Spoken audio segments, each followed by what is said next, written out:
Welcome back, YouTube fans, and this is my review of the Figma Figure 313, the Dark Magician Girl from Yu-Gi-Oh! Now, mine came from Good Smile directly, so I was lucky enough to get the pre-order bonus, which is the Dark Burning Attack Effect part, which you see here on the stand.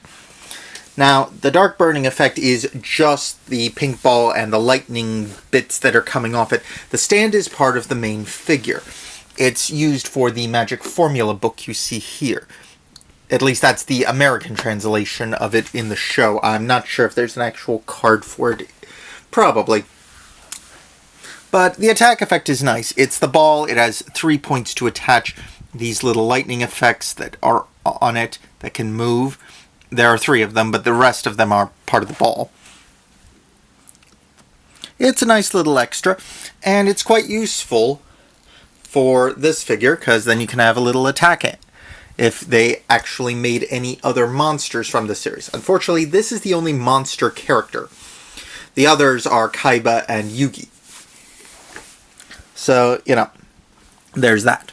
But, moving right along, the stand is slightly bent for the book, so you fit it in like this, with it leaning out so she could be pretending to read the book.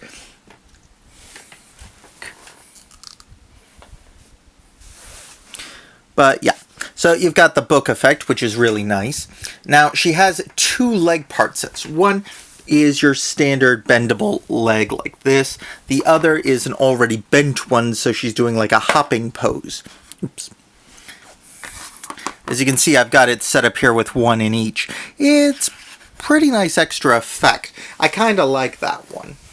It's not something we get with every figure, and as Figma parts are interchangeable with any figure, if you want to put it on another figure, you could conceivably do so.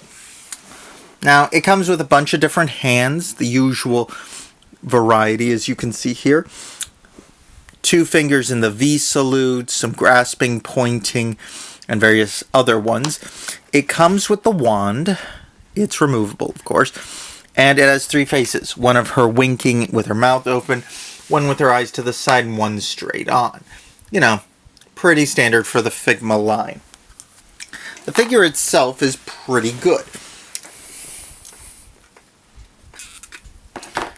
Lots of flexibility in the different parts.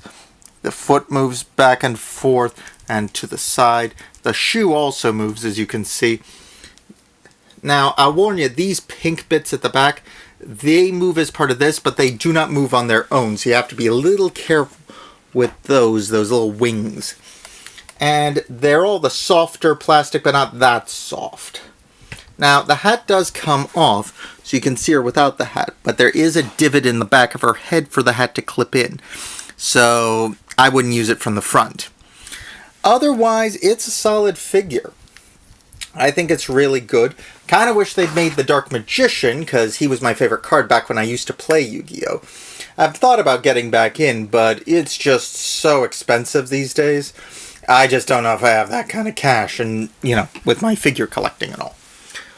Overall, though, it's a really good figure, and I highly recommend it to anyone who's a fan of Yu-Gi-Oh! Either just the anime or the card game, as Dark Magician Girl was always one of the more popular characters.